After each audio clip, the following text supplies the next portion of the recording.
Hey guys, what's up? It's Convict here, and today I just wanted to talk about the August update for PUBG because Playerunknown has now given us the full patch notes for the August update. And the first thing that Playerunknown wanted to address in his patch notes was the community reaction to the crate and key system, because there's obviously been quite a little bit of backlash going on there in the community over this. Not a lot of people happy that they're adding these items in to the early access part of the game, when initially their thoughts were that this wasn't going to happen until the game entered a full release phase. And he just wanted to address this by saying that, this is the whole idea behind what they're doing with early access, and they want to test this system that they're going to be implemented in the full game to make sure, that things work as intended.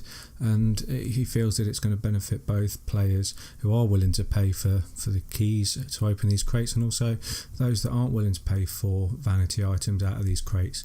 But I kind of see where they're coming from, because this is an early access game where we are testing it essentially, and it's one of those things. A system has to be tested, so we've got to kind of put up with these things, because how else are they going to test it without the community testing these things out for them?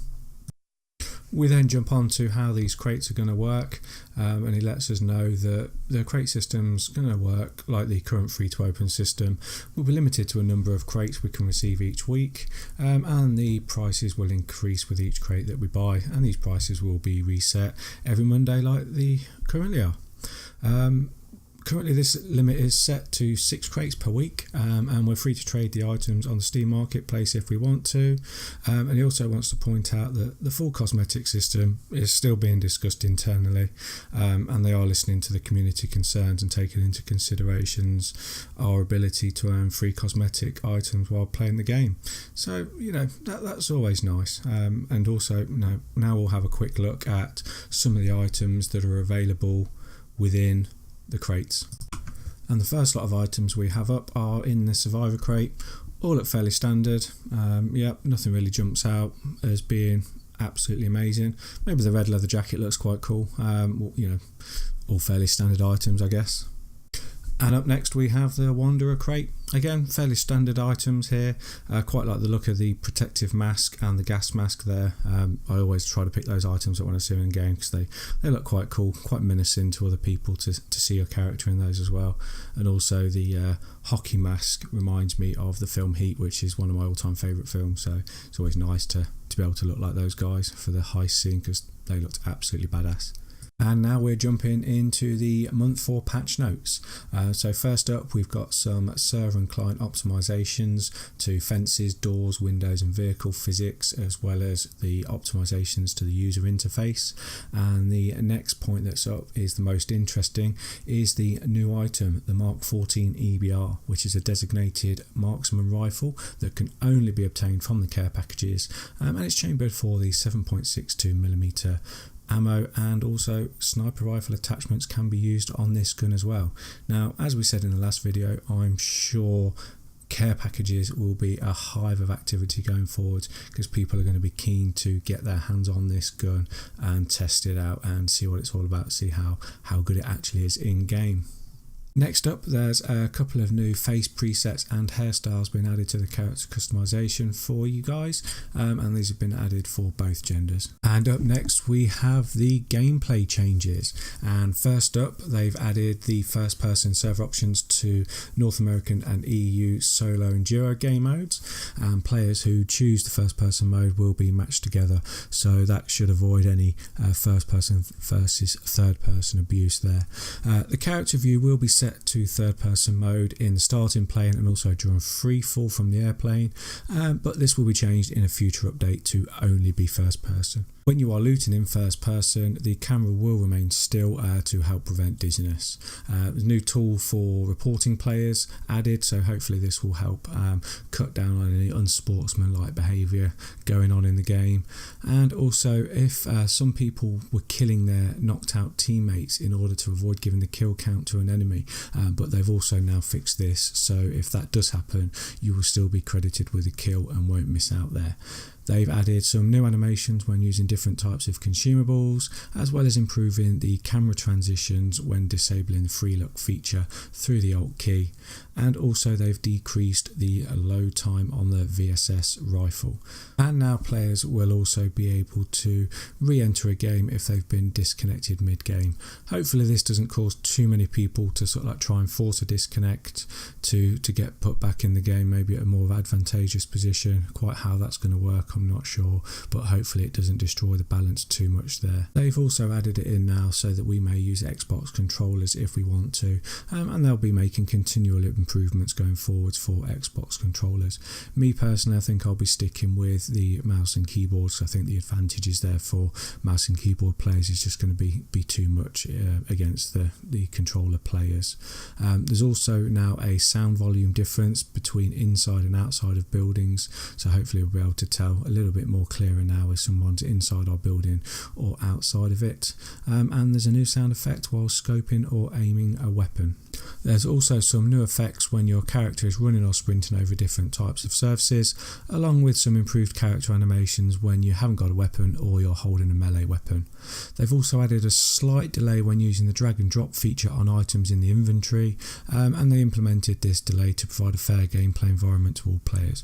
Not quite sure what they're trying to cover off there, but you know, they obviously felt something needed to be balanced and changed there. There's also an improved post-process effect when a character takes damage outside of the blue circle. Up next we have changes to items and vehicles. They've added a lower rail attachment slot to the SKS, and also you can now honk your car horn if you're sitting in the driver's seat by clicking your left mouse button. They've decreased the chances of vehicles exploding after the vehicle gets stuck in an object, and also if you're driving in either first person or third person mode, you'll notice a slight change in the driving sound of the vehicles.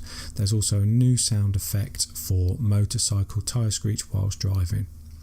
They've eliminated firing delay on the S1897 from when you pump the first action after reload, and there's improved effects for boats, and they've also added a spark effect if you're driving a car with flat tyres.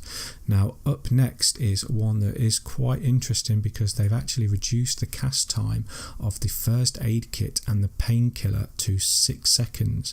Now these are down from 7.5 seconds, so they've taken 1.5 seconds off there.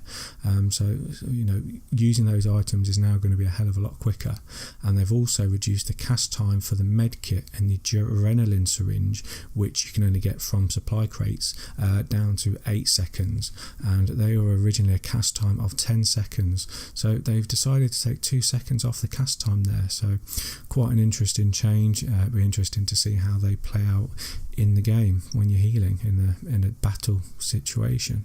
Up next we're onto the UI section of the patch notes, and they've added more features and hotkeys to the options menu for us, along with the option for VSync in your graphical settings menu. You can now also designate a maximum of 2 different keys for each keybind, and added the new option to set toggle on certain actions and features, and you can use mouse wheel up and down as one of your keybinds as well. There's also a few new keybinds that have been added, such as mute all to control an M, and switching voice channel for control and Y, and a new option to adjust the volume of voice chat, which is always nice when you get into a lobby where everyone's screaming at the top of their voices and nearly deafens you. You can also add specific keybinds to certain throwable items like grenades and Molotov cocktails and smoke grenades, things like that, so you don't have to scroll to select them. You can just use them at the press of a key.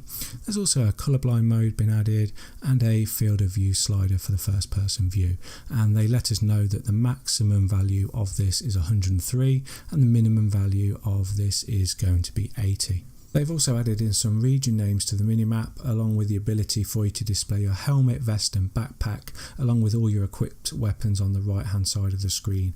Now both of these HUD UI elements that they've added will be further updated and refined in future updates. Up next is the final section of the patch notes, and these are the bug fixes, all fairly mundane, won't sort of like reel off the whole list of them, just sort of like pick out the few ones that jump out at me. And the main one there is the fixing of an issue where weapons would sporadically cease fire despite being set to auto firing mode. That's one thing that's happened to me in the past, and that's quite annoying. You also can't use consumables in vehicles underwater, and they've also eliminated bombing outside of the red zone. So if you've ever been unfortunate enough to get hit by a bomb when you're not inside the red zone, then they've fixed that bug as well. And finally, Playerunknown lets us know that due to his extensive travelling that he's going to be doing over the next coming months, that he won't be able to post these updates for us on the Steam forums, and that the dev blog updates were now going to be handled by the community team instead. So I've having just waffled on for over 10 minutes now, that brings us to the end of the August patch notes. Thank you for watching. If you did enjoy the video, please don't forget to give it a thumbs up. That's always nice to see that the videos are going down well. If you want to catch any gameplay or anything like that to do with PUBG, I do stream regularly over on Twitch. It's twitch.tv/OMG It's Convict. And again, thank you for watching, and I'll see you on the next one. And in the meantime, hopefully see you on the Battlegrounds. Good luck.